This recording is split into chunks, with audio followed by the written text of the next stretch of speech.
Salut, belle chasse et chemin, bienvenue à ce message pastoral pour Noël 2022.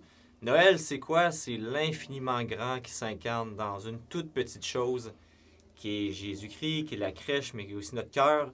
Donc c'est un grand mystère que Dieu soit si grand, si merveilleux, qu'il nous visite dans chacune de nos réalités. Et c'est ce qui se passe dans la mission Belle chasse et chemin aussi. On essaie de faire de grandes choses avec nos petitesses, avec nos pauvretés.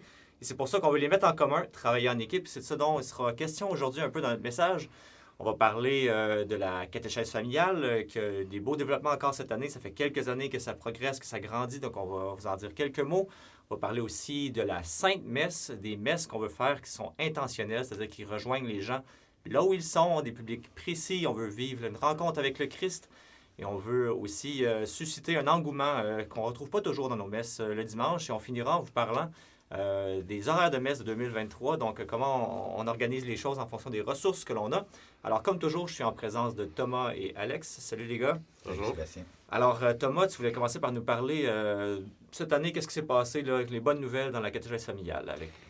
Des petites nouvelles bien simples. Au niveau de la catéchèse, des parcours familiaux, on a deux belles nouveautés cette année. On a la nouveauté de deux groupes qui ont commencé à faire la catéchèse d'une façon vraiment familiale, avec une implication supplémentaire des parents dans le fait de donner la catéchèse et dans le fait de la recevoir. C'est des nouveaux groupes à Arma et Saint-Philémon qui ont choisi de travailler ensemble, et à Saint-Damien et Buckland qui ont choisi de travailler ensemble. Évidemment, il y avait de la catéchèse à ces endroits-là, puis c'était extraordinaire, mais on voit cette année, il y a des nouveaux groupes de parents qui s'impliquent, et c'est vraiment extraordinaire de voir les fruits de tout ça. Une deuxième chose qui est nouvelle cette année, c'est un fruit de la pandémie un peu. On a le fait, pour la première fois vraiment, où chaque groupe de parents dans les villages ont leur autonomie, mais cette année, il y a eu ce désir-là de mettre les choses en commun, de travailler sur les mêmes paroles de Dieu en même temps, pour qu'on puisse s'échanger du contenu, pour qu'on arrête de faire le travail en double. Il y a beaucoup le gros se fait encore localement, mais pour la première fois, on voit une espèce de partage des ressources ça augmente la qualité de tout ce qui se fait partout, là, cette nouvelle façon de mettre en commun. Fait que c'est vraiment plein d'espérance. On continue de travailler avec eux. Le mot-clé, c'est un peu la co-responsabilité. Hein? C'est ce qu'on essaie de vivre depuis même maintenant 3-4 ans dans la mission Belle chasse et chemin. C'est tous co-responsables de la mission, de ne pas porter les choses tout seul comme mandaté. Puis merci Thomas. Alex, tu voulais nous parler de ce qu'on est en train de prendre comme direction au niveau des messes là, dans l'avenir. Là. Alors oui, nous avons commencé une réflexion, vous savez, une réflexion stratégique pendant 2 ans, puis on s'est dit qu'un des aspects à revisiter, à redécouvrir, c'est la liturgie. Parce qu'un des points de contact entre les lointains et nos communautés chrétiennes, c'est les sacrements. Bien souvent, il y a des personnes qui vont assister aux funérailles de leur grand-mère, à une messe anniversaire, à un baptême d'un tel, à la messe de Noël, de Pâques. Alors, nous, on s'est dit comment faire pour rendre ces sacrements-là plus parlants, plus interpellants, et qu'ils soient aussi en même temps une louange rendue au Christ dans toute sa splendeur.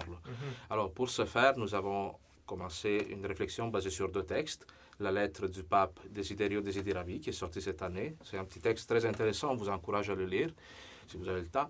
Et aussi l'introduction du missel romain, qui contient plusieurs pistes pour se réapproprier les différents gestes qu'on fait dans la messe. Alors, il y a déjà eu 2 réunions.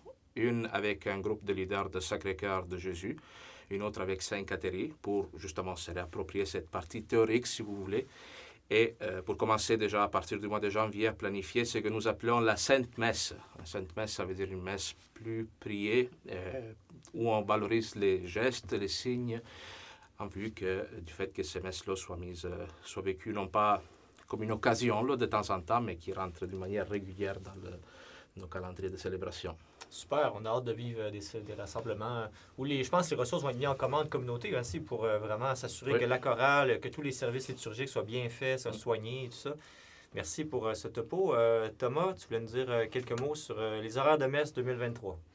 Alors, c'est venu d'une demande de quelques milieux qui se sont mis ensemble. Hein? On travaille de plus en plus à l'intercommunautaire. Quelques milieux qui, d'eux-mêmes, ont envie de mettre en commun des ressources. Et spécialement au niveau des messes, on a eu dans le coin de Saint-Michel, Beaumont, Saint-Vallier, la Durantais, ce désir-là de planifier de façon plus régulière, ensemble, la préparation des célébrations du dimanche. Alors nous, ça nous a obligés à regarder un peu l'année 2023 différemment. On avait, avant la pandémie, essayé de se donner un rythme un peu plus prévisible, un peu plus régulier, en tenant compte des imprévus, mais quand même plus stédé, un peu plus facile à prévoir pour les milieux au niveau des messes. Alors, à cause de cette demande-là, de ces milieux-là, on a fait ce travail-là avec Mme Anne Leblond, qui travaille très fort à la planification des célébrations, de se donner pour l'année 2023 un rythme. Ça n'oblige pas nécessairement. On va devoir s'ajuster. Il y aura sûrement des imprévus au niveau de la disponibilité des prêtres collaborateurs, par exemple. Mais de façon générale, on espère être capable de dire à tel milieu X, par exemple, vous aurez normalement le premier samedi et le troisième samedi de chaque mois une célébration dominicale. Tel autre milieu, vous aurez cette alternance-là autant de semaines dans le mois avec tel autre milieu. Alors, c'est ce qu'on invite les gens à aller regarder et ça facilite les milieux qui voudraient se mettre à travailler ensemble. C'est un peu ça qu'il y avait derrière ça. Ça facilite la mise en commun au niveau des chorales, au niveau de tout ça. Il demeure que les messes seront seulement vraiment confirmées 1 ou 2 mois à l'avance, parce qu'on s'assurera qu'on aura les ressources pour les proposer, mais au moins, il y aura un peu plus de régularité. Fait que j'invite les gens qui regardent la vidéo à aller cliquer dans la description du vidéo. Il y aura un lien vers un document qui présente un peu cette alternance-là pour l'année, pour nos 3 grandes paroisses. Merci pour tout ce travail-là. C'est pas évident, là, gérer 29 milieux, puis essayer d'être équitable, puis en même temps faire plaisir un peu selon les besoins locaux. Alors, merci les gars d'avoir été là. Dernière nouvelle avant de vous quitter.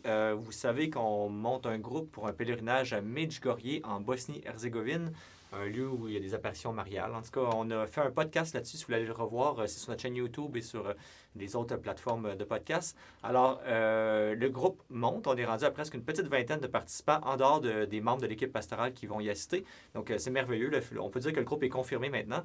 Alors, si vous voulez vous joindre à nous, on a jusqu'à la fin janvier, grosso modo, pour donner son nom. L'adresse est courriel pèlerinage@m-b-e.org. Et puis, le but de ce pèlerinage-là, évidemment, de le faire pour soi, pour sa croissance personnelle, mais c'est aussi un pèlerinage paroissial. Donc, le but, c'est vraiment de porter toute la mission Bellechasse et Chemin dans la prière, de l'amener au pied de la Vierge pour porter nos intentions, notre désir de renouveau, pour que des gens soient rejoints par le Christ ici en Bellechasse et Chemin. Alors, merci, messieurs. Joyeux Noël à chacun d'entre vous. Bonne célébration du temps des fêtes. Puis on se retrouve en janvier. Salut! Joyeux Noël! Joyeux Noël!